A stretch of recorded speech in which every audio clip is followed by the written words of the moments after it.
I don't know what we'll get from it. Like if many folks will join us, If they do, if they don't, it's just me and you having a conversation. that's fine. Let's see. Ooh, and on a side note, you look lovely at your step down. Oh, thank you very much, baby. Thank you. Mm-hmm. Two Uh, lovely contestants. mm-hmm. Why is this not? Uh, this should be. Yeah, it was a really, really nice evening. I was really happy with who came to compete. You know, it's a good. Hold on, wait a minute. Edit audience, public. Anyone on or off Facebook? Save. Perfect. Now we're live to everybody. Yay. Hi, everybody. Hi. No, but two contestants that had made top five before. Mm-hmm. And and they both like battled. They both brought Oh, I know. lovely things. And it was a great vibe backstage, on stage. Desi was amazing. She was wonderful. Mm-hmm. She was very like on top of every single little thing. Like it Yeah. was like whoosh. She came to You know, work. yeah, she did. Like She one came minute to she's work. like there with the laptop, and then the Mm-hmm. next minute she's helping a contestant with something, and then the next minute she's going on stage Mm-hmm. and didn't look flustered through a single bit of it. I was very impressed with her. Mm-hmm. And then backstage she's like, I don't know how you girls that drink do it. And I'm like, you don't drink either? A saint. Just a saint. Uh, but it tickled because she said her husband was going to pick her up from the airport, and she had a lot of flight issues, and that he was going to have her tea that she drinks. I was like, well, he might better make it a double after This is all these flight a issues. specialty. Yes. But no, and the promoters were wonderful. The bar's not usually open on Sundays, so Mm-hmm. it was a lower crowd, but they also had a rain and storm, and Okay, yeah, weather was horrible. yeah. So I mean that probably kept people out as well. Um, so, but just in general, it was really good experience. Glad I finally got to wear that damn presentation outfit that I spent a fortune on. You was gonna get the money worth out of that. Yes, you Baby, were. baby, I literally told, like, when Richie and Robbie took over, I said, so here's what the theme's going to be. Yeah. Because I'm Mhm. wearing this dress, this costume. Every penny. I'm getting back Uh-huh. out of this. Uh-huh. And because the thing about it is it does not travel. Like it's this huge hoop skirt. It's like it's just all this. It's That gets its insane. own car, it gets its own It's the thing. whole reason we had to take Derek's truck to Little Rock was to get that costume there. So I The yeah. joys. The But joys.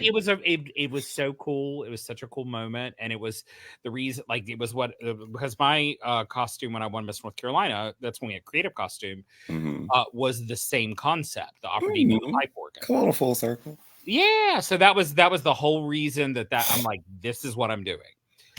Um, so yeah, no, it was all good. But That's good. Well, you look lovely again. well, thank you, baby, thank you. Mm-hmm. Um, so we are here to chat about racism and how that affects mental health. Yeah, let's go. And yeah, you and I had a really good conversation about it one on one. Mm-hmm. And one of the things that we talked about that I definitely want to, touch on is that, like the vantage point of someone like myself. So, like, I grew up, I was a kid in the 1980s, Mm-hmm. the 1990s. I graduated high school in 1995 in Greensboro, North Carolina.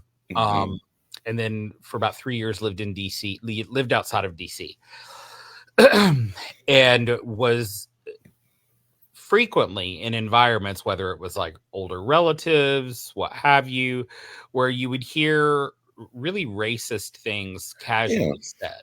And it was just kind of like, just that was the norm. Yeah, like You know, pass and the peas. Like Right. Well, it's like one of the things you and I talked about is like saying the quiet thing out loud. Like how many white people in the South were raised to be racist Yeah. or to think racist things. And even if you're not explicitly racist, which is, of course, Hmm. the burning crosses in the front yard kind of racism, things that we're taught bias wise, they can be implicit, meaning that they're inside. We don't necessarily realize they're there. We don't necessarily realize how it affects us when we interact with people in those populations we've been taught things about. It's like people that get weird about their kids being around gay people. Yeah. You know what I mean? It's like Like that. triggering. Why is that triggering to you? Like what about it Right, bothers and you? it's often an implicit, so that's the thing. I think a lot of white people get really triggered. They're like, "I'm not racist, blah, blah." There's no way that you did not grow up Hmm. in the South Especially in the South. and in public school and not be indoctrinated about white supremacy. Hmm. There's no way that there's not some implicit, because it just permeated everything. Yep. And so like I'm really comfortable saying the quiet part out loud, but I know a lot of folks aren't. Yeah, they cringe when you say it. So what's that been like for you, where what's your experience been like growing up in the South? Um, just having basically be more careful about how I interact with the other world. Like when I go out, I was raised to, you have to be a certain way around police because anything could happen. Mhm. Um, the best way to put how I was raised being a black person in America is you have to be very careful of how you move in the world. Mm. And what was how that immediately hits me, because when you were talking about with the police, I was like, that was never like, it was literally, if there's a problem, go find a police officer, Hmm. like complete trust in that institution. But as a gay person, that feeling of danger around every corner was something, Every corner. I felt all the time, like growing up, particularly coming out in the mid 90s, Hmm. etc. But now granted, Helen Keller could tell I'm gay, but generally speaking, Yeah. that's, it's not like skin tone, that there you can't conceal that. Hmm. So I wonder, I would assume like, how did being gay affect that in addition to that? You had to butch it up, as much as my feminine self could, just to blend in with normal society. Mm. How did that make you how does that make you, or and make other people that you share experiences with, feel about themselves? Well, I always had a love for myself. I'm an only child, so me growing up, it was just always me. So I was always my own best friend. Um, I don't know. It's just something you do. It becomes a second nature, natural thing. Hmm. It's like my little survival instinct. Well, it's funny you say, only child. Immediately think about, of course, Malachi is an only child, and I think, I really hope that he kind of has that same thought process. I guess, like I Mm. think already he's probably, um in a lot of ways, like he's very much like a homebody and very connected to us, and Hmm.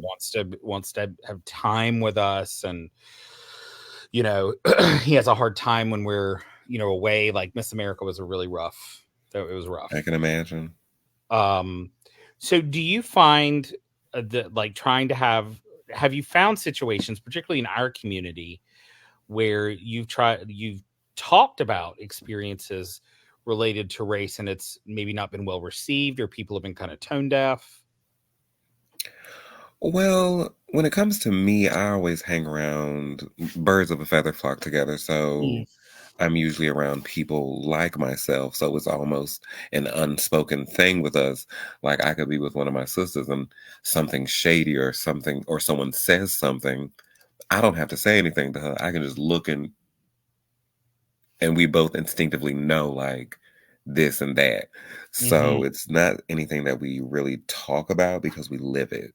Like we have different things we can touch and connect. Like almost every Black person or person of color has a similar story.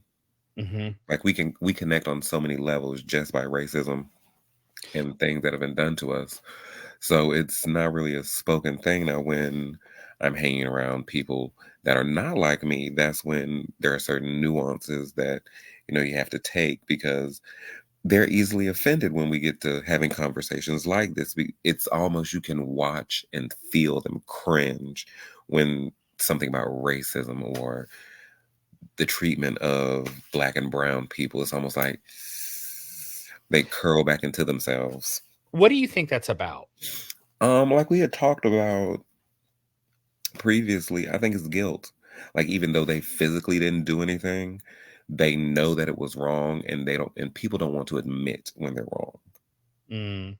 Because if they admit that there's a problem, that means you should have a solution to fix the problem.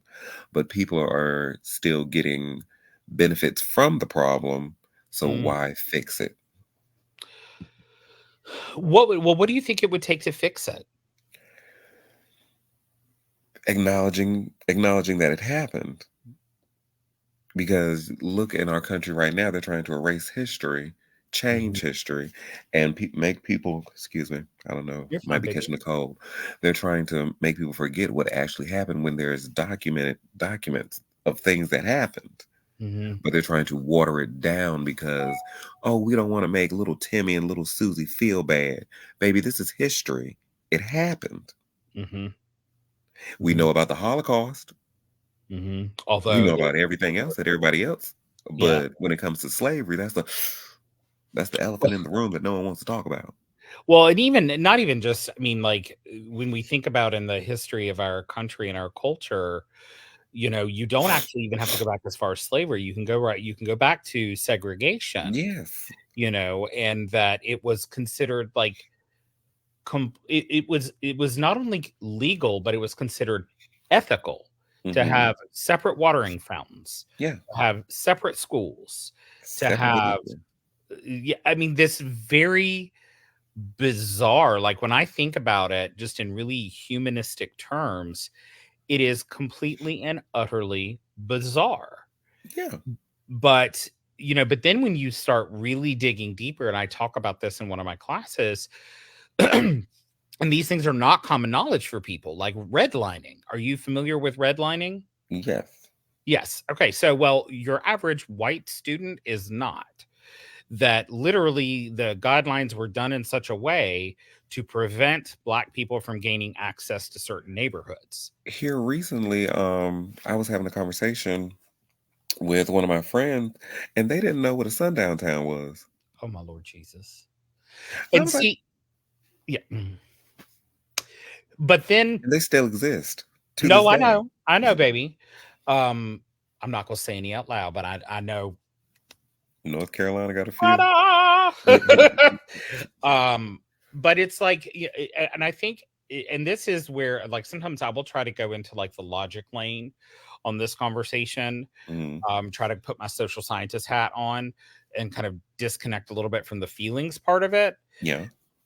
Because logistically, if we go back 100 years to most uh, most white people in this country's distant relatives, let's say great great grandparents. Now, Hmm. whether they made good decisions with it or not, they had access to more wealth and wealth building opportunities than Hmm. any other ethnicity. Yep. And so that undoubtedly would be more of a head start, particularly for men, for white Yep. men specifically. I mean, women, period, couldn't have their own checking account till the 70s, for goodness Yeah. sakes. Um, and that's something that, like, people don't even think about. Like, how do you not see, like, the prevention of people from accessing the same level of prosperity in places, how that could affect future generations? Yeah. you The know. trickle down effect is what I like to call it. Absolutely, it's just like we talk about generational trauma that, like, Hmm. it gets passed down in families. It's quite the same with, financial opportunity, and, it's the same with good and bad things, I think. Um, so you mentioned feeling like, acknowledgement and talking about it is would be an important step Yeah, in the right direction. How do you think that would I guess what I'm wondering is, how does this play out in our community? I don't know, honestly, because like we're like a subsection of the overall populace. So I feel like it's one of those things we know about it, but they don't. Or Well, they it's weird because I can remember, girl, like, back in the day, like, it was completely, accepted in the gay community to be openly racist, okay, yeah. and, like, way back in the day, and the girls that were, like, winning the pageants in the '80s and the early '90s, they'll tell you that, like, black girls would wear lighter foundation to try to Yeah, look as, you the know lighter foundation. And then back in those days, they weren't really making makeup for black people. So Mhm, they had to use what they had. mhm, 100%. But it was like there was literally I remember having a conversation with, another entertainer that it had won a lot of things back in the early '90s, and that was you were not scored as well if you were a darker black girl. Like, you just and it's like, that was only 30 years ago, and that's in our community. Now, this is something that's always been, I feel like, a badge of honor for me.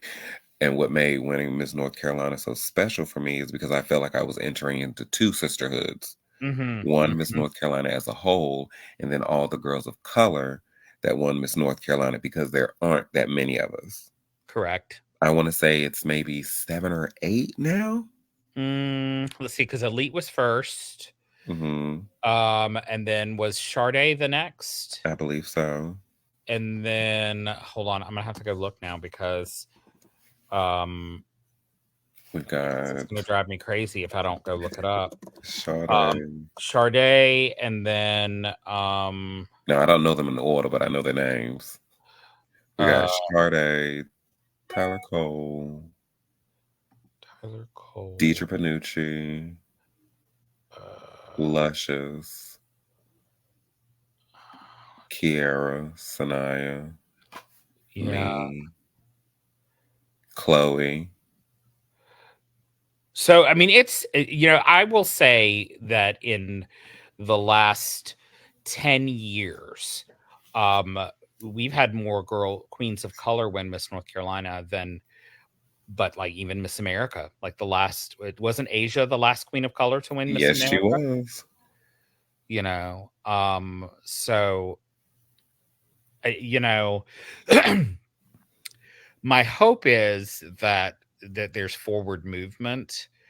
It's one of the reasons, as you and I talked about, I said I can never understand what your experience has been Hmm. because I have not lived it, but I know that it's real, and it's important to me that, our community recognizes that it's real and that there are efforts made to stop some of these inequalities that are Hmm. happening and are still happening.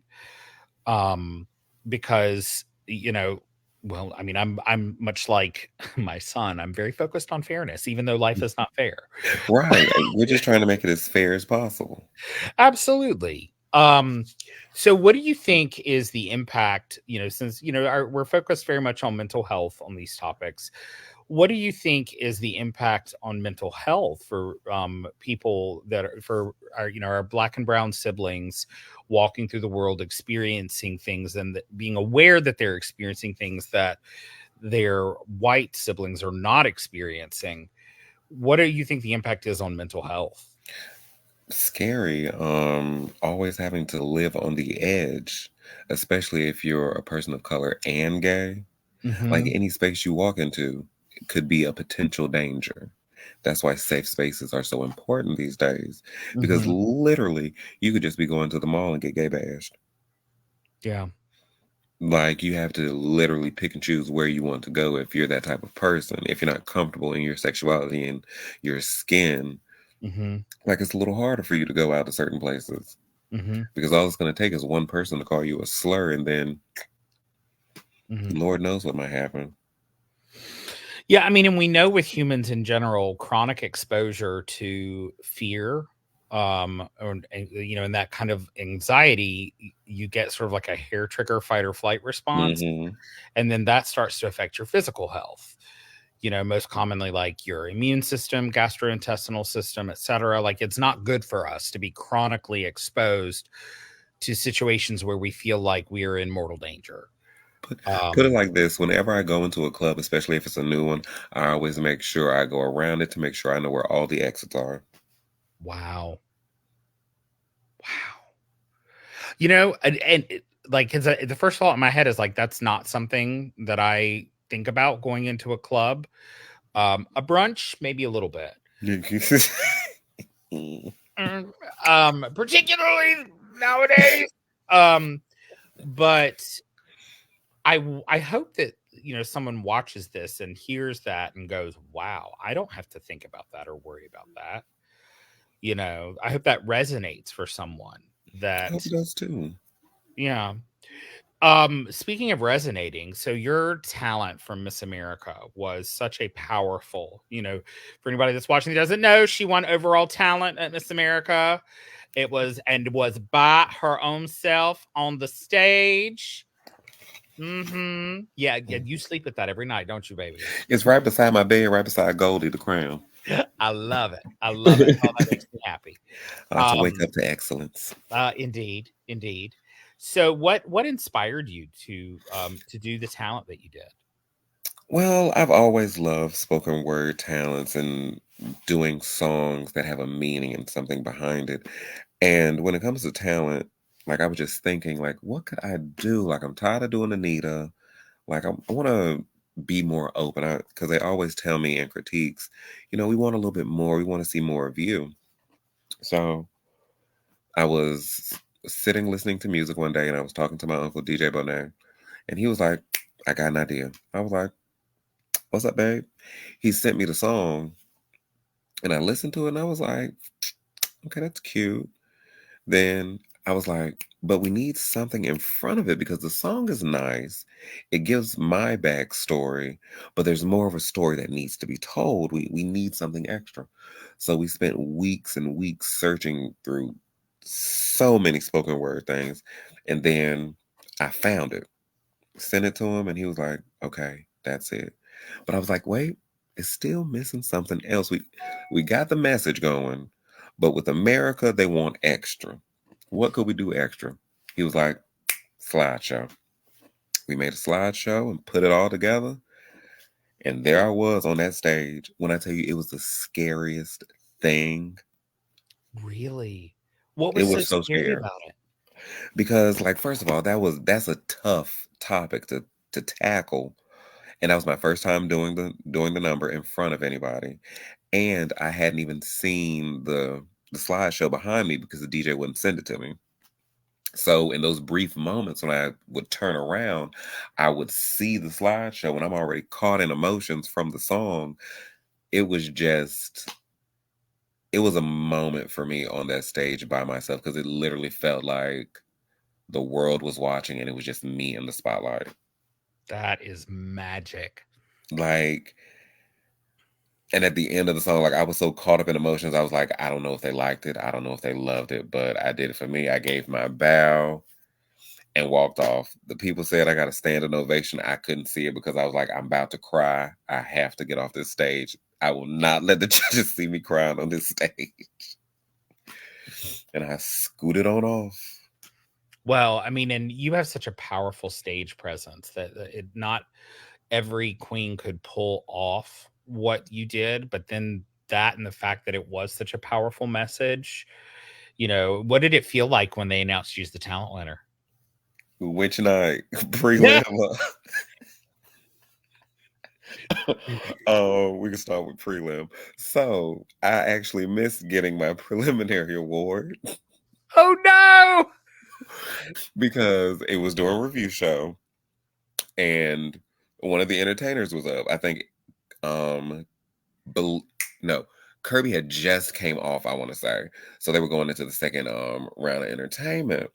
So I was like, okay, this is MGA. They about to do 7, 8 minute mixes. These girls about to get lines. So I can run upstairs right quick and make a few phone calls because one of my designers had wanted to hear how the pageant was going. So I'm upstairs talking, just talking, just like I got all the time in the world. Next thing I know, I get off the phone with her because Asia T. O'Hara is calling my phone. Asia says, where are you? And as she was saying, where are you? I'm already running out of my hotel room. So you know how the elevators were working. Yes, or not, as the case may I wasn't be. taking any chances. As I was running down 6 flights of stairs, my promoter wanted to call me and curse me out. Where the blank, blank, blank are you? I don't know how I got past security, but they had the award waiting for me at the end. So for final night, okay, so they had just announced the 10, didn't make the 10. So I was just in the back, just going through my emotions. I was like, I don't want to cry. I don't want to cry. I understand I didn't make the 10. It's okay. The world is not over. It is okay. But your mind, I was so many Maybe I places. know. I'm with you. I'm with you. It's Like like I I was was trying to talking to rationalize it, but then the emotions of it, like it was maybe I was talking to Barbara about it on Sunday. Like I had to have that moment of like, there are 33 other girls that feel yes. this way. Yes. Like, It's okay. Okay. See, we're here. We're here. right. Like, So oh, as I'm just heaving, trying to catch myself, Tatiana Boucher, bless her heart, she walks by and catches me. She's like, "It's okay, just calm down." And she was like, "I can't say much, but the way you jumped for me when I won Miss Gay America, you're gonna feel like that." I was like, "Okay, uh, okay, Yoda, these cryptic tones, okay." But that that was is enough. not try, only do. Okay. So I sucked it up together.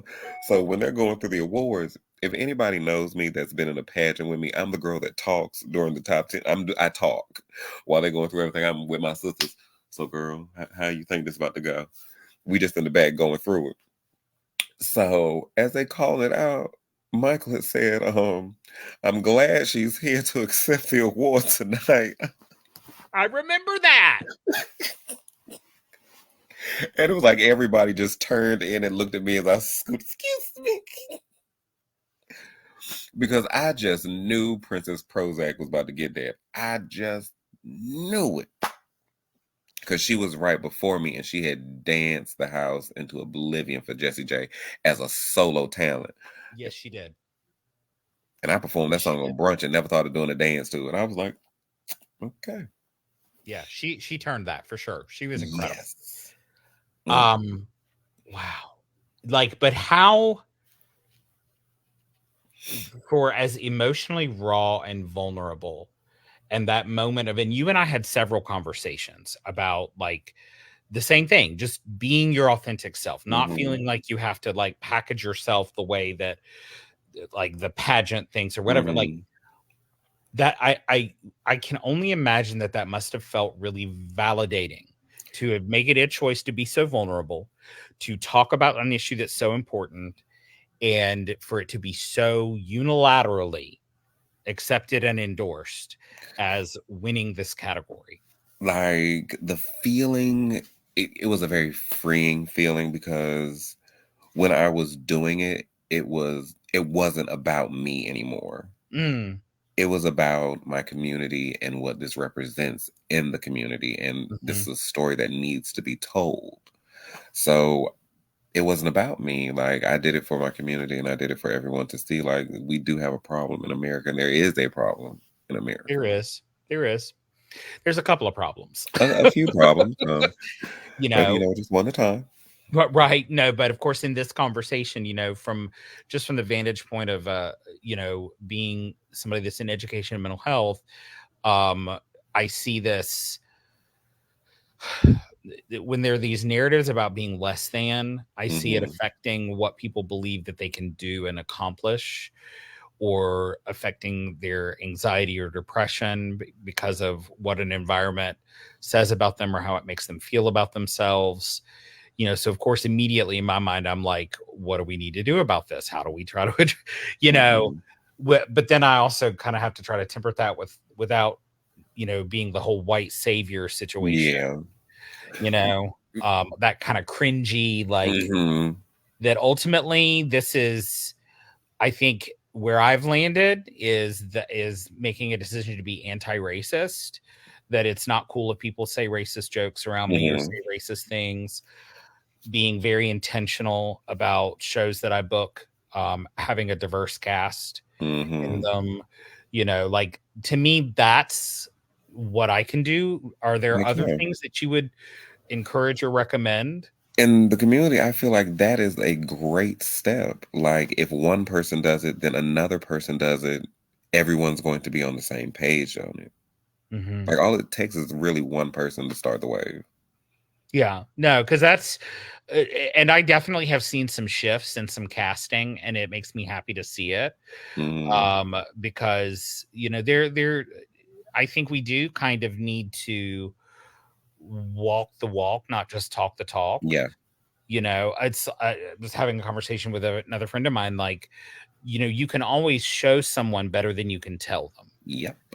In a world where people post all kinds of stuff on social media that ultimately can be incredibly insincere, Hmm. to me, it's the measurement is like, what action did they put into motion in life? Actions speak a lot louder than words. Yes, agreed. Agreed. Well, my dear, we have reached the 30-minute mark, and I think Well, we're probably good. Are there other things that you had on your mind that you wanted to talk about? I think we covered pretty much everything. Okay. Are you planning something fun for Miss North Carolina? Girl, first of all, if Sanaya watches this, I hate that she chose white. Girl, I think everybody wants to literally, like, I think her give up number could be at a stake, dressed in a flaming dress, Yeah. and literally all the formers standing there in white going, Baby, burn that lady, because, but I have a couple we love you, ideas. Sanaya. We love you, sister.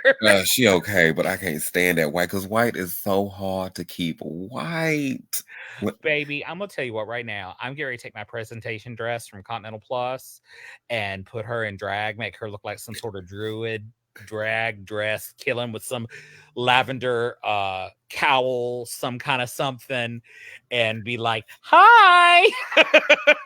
Wow, see, now I gotta mess with you too, because I already told the girls I don't want to mess out of Kirby. I don't want no mess out of Ariel.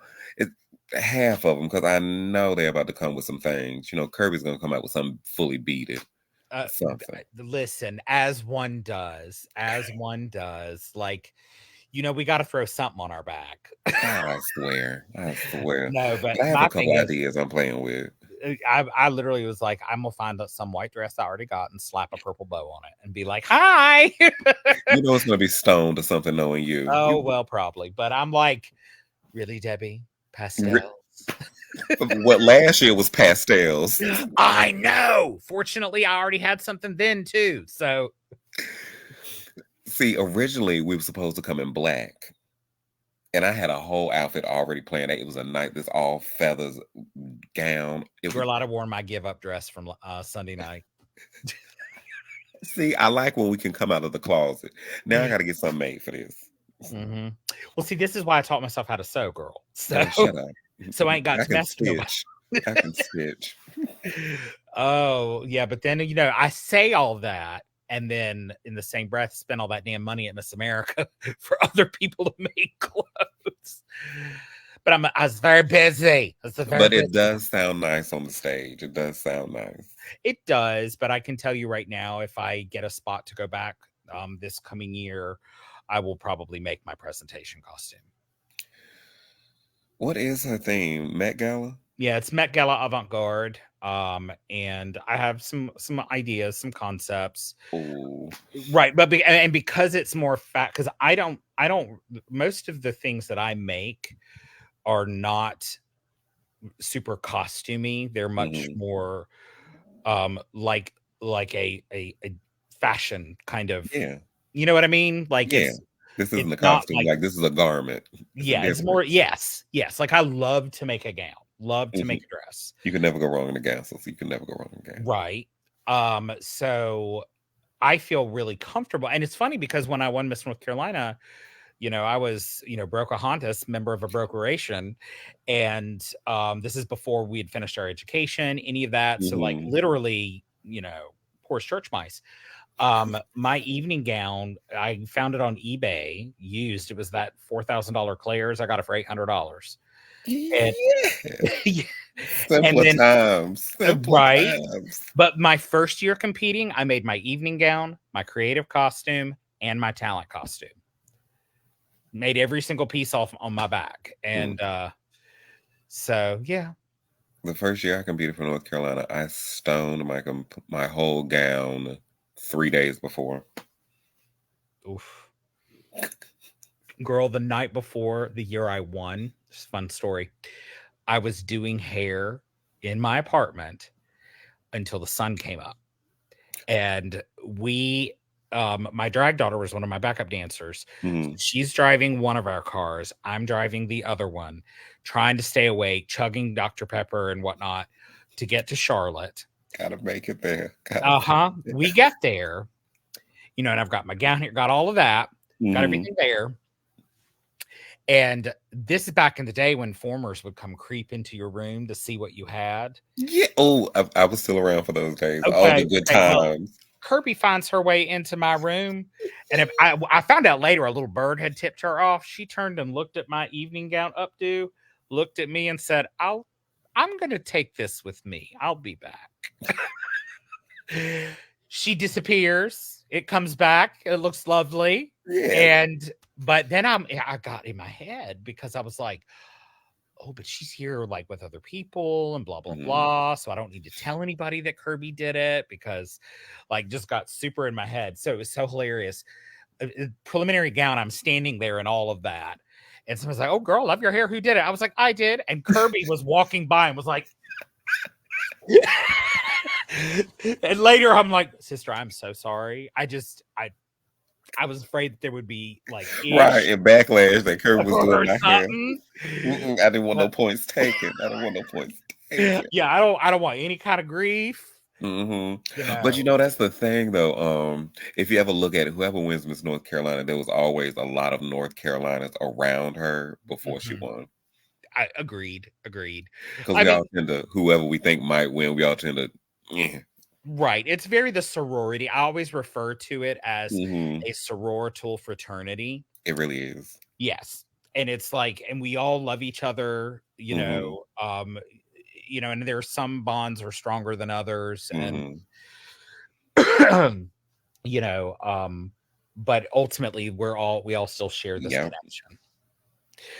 Well, all right. Well, sister, I love you very I much. love you more. And I will see you soon. All righty. Mwah. Mwah. Bye.